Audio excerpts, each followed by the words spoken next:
Hello judicial service aspirants, judicial dream की model answer class में आप सभी का स्वागत है। जैसे कि आप सभी को पता है कि हमारी एमपीजीएस की जो टेस्ट सीरीज़ है वो लॉन्च हो चुकी है और हमने सबसे पहला मॉक टेस्ट आईपीसी का अपलोड किया था और उसके बाद हमने दूसरा मॉक टेस्ट सीपीसी का अपलोड किया है।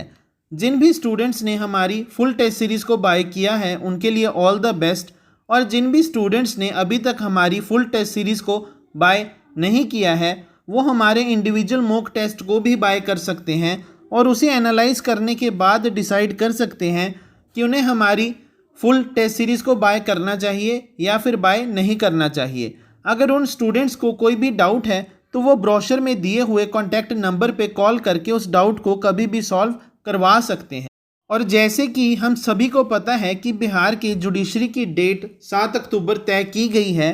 तो जो भी स्टूडेंट्स उस एग्ज़ाम में अपीयर हो रहे हैं उनकी हेल्प के लिए और उनकी प्रिपरेशन के लिए हमारी टीम ने एक टेस्ट सीरीज़ लॉन्च करने का प्लान बनाया है और उसकी सारी डिटेल हमने एक ब्रोशर में डाल दी है और उसका लिंक हमने डिस्क्रिप्शन में छोड़ दिया है। जो भी स्टूडेंट्स हमारी टेस्ट सीरीज़ को बाय करने में इंटरेस्टेड हैं वो ब्रोशर से सारी डिटेल पढ़ सकते हैं और उन्हें अगर कोई भी डाउट है तो वो ब्रोशर में दिए हुए कॉन्टैक्ट नंबर पे कॉल करके उस डाउट को क्लियर करवा सकते हैं। चलो अब हम अपने मॉडल आंसर को डिस्कस करते हैं। जो आज का मॉडल आंसर है वो एक फैमिली कोर्ट्स एक्ट पर है जो कि बड़ा इंपॉर्टेंट एक्ट है और किसी भी एग्ज़ाम में मोस्टली इस पर क्वेश्चन पूछा जा सकता है। तो आज के मॉडल आंसर क्लास में हम समझेंगे कि अगर किसी भी एग्ज़ाम में आपको ये क्वेश्चन पूछा जाता है तो आपने अपने आंसर को किस तरह अटैम्प्ट करना है। किसी भी एग्ज़ाम में एग्जामिनर डायरेक्टली पूछ सकता है कि right short note on family courts. तो अगर किसी भी एग्ज़ाम में आपको ये क्वेश्चन पूछा जाता है तो आपने अपने आंसर में सबसे पहले बताना है कि जो मैरिज है वो हर एक सोसाइटी में एक बड़ा ही इम्पॉर्टेंट इंस्टीट्यूट है जो दो लोगों को आपस में रहने के लिए अलाउ करता है। और इसके बाद हम बताएंगे कि मैरिज कुछ मैट्रिमोनियल ऑब्लिगेशंस को अराइज करता है और यह दोनों स्पाउसेस की ड्यूटी है कि वो इन मैट्रिमोनियल ऑब्लिगेशंस को फुलफिल करें और एक दूसरे की कंपेनियनशिप को इंजॉय करें। इसके बाद हम अपने आंसर में बताएंगे कि कई बार कुछ छोटी छोटी बातों के कारण पति पत्नी के बीच में कुछ डिस्प्यूट्स अराइज हो जाते हैं और कई बार पति पत्नी आपस में ही उन डिस्प्यूट्स को सॉल्व कर लेते हैं,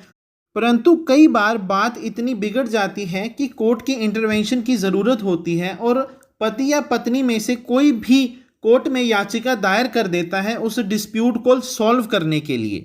इसके बाद हम अपने आंसर में लिखेंगे कि जैसे हम सभी को पता है कि जो नॉर्मल कोर्ट्स हैं उसका प्रोसीजर बड़ा लेंथी होता है और उसमें किसी भी डिस्प्यूट को सॉल्व कराने के लिए सालों लग जाते हैं, इसीलिए पार्टीज को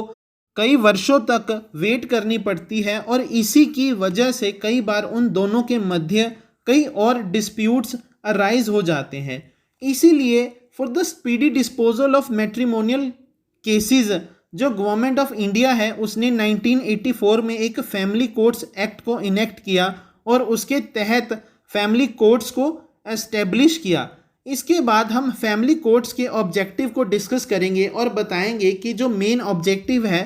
फैमिली कोर्ट्स का वो कंसिलिएशन को प्रमोट करना है और जो भी पार्टीज के बीच में डिस्प्यूट है उसको जल्दी से जल्दी सॉल्व करना है।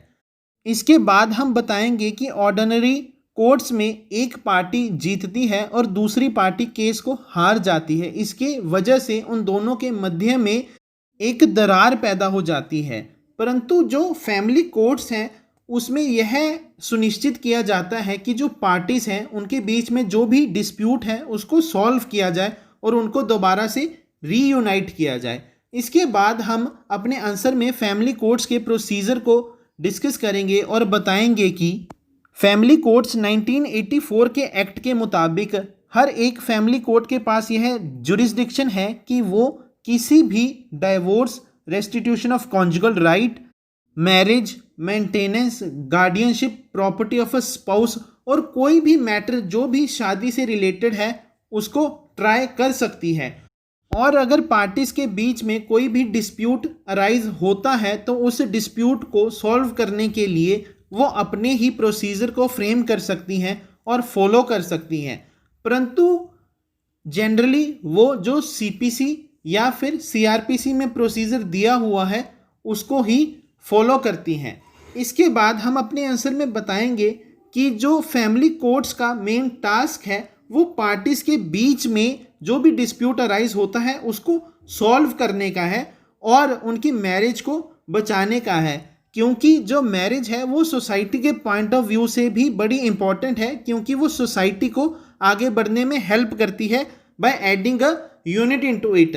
क्योंकि जो मैरिज है वो दो पार्टीज को एक लेजिटिमेट चाइल्ड प्रोक्रिएट करने के लिए अलाउ करती हैं। इसके बाद हम अपने आंसर को कंक्लूड करेंगे और बताएंगे कि यही टास्क फैमिली कोर्ट्स को बाकी की कोर्ट से अलग करती है, क्योंकि जो बाकी की कोर्ट्स हैं उसमें एक फैमिली मैटर को सॉल्व करने के लिए 10-15 साल लग जाते हैं और लास्ट में जो कोर्ट है दोनों पार्टीज को सेपरेट कर देती है, क्योंकि उनके बीच में इतनी कड़वाहट पैदा हो जाती है कि वो आपस में रह ही नहीं सकते। परंतु जो फैमिली कोर्ट है वो हर एक तरीके से उनके बीच में जो भी डिस्प्यूट है उसको सॉल्व करने की कोशिश करती है और अंत में उनको आपस में रहने के लिए प्रोत्साहित करती है। तो इस तरह अगर किसी भी एग्ज़ाम में आपको ये क्वेश्चन पूछा जाता है तो आपने अपने आंसर को कुछ ऐसे ही अटेम्प्ट करना है। और अगर आप इस आंसर की पीडीएफ चाहते हैं या फिर हमारे आने वाले मॉडल आंसर्स की पीडीएफ चाहते हैं तो आपको वो संडे टू संडे प्रोवाइड करवा दी जाएंगी। और अगर आपको हमारी कंसेप्ट क्लासेस समझ में आ रही हैं और आप इन्हें पसंद भी करते हैं तो आप हमारी हर एक वीडियो को शेयर करें और हमारे चैनल को सब्सक्राइब करें, फॉलो करें। और जिन भी स्टूडेंट्स ने अभी तक हमारी MPGS की टेस्ट सीरीज़ को बाय नहीं किया है वो हमारे इंडिविजुअल मॉक टेस्ट को भी बाय कर सकते हैं। और अगर उनको कोई भी डाउट है तो वो ब्रोशर में दिए हुए कॉन्टैक्ट नंबर पे कॉल करके उस डाउट को क्लियर करवा सकते हैं। और जो भी स्टूडेंट्स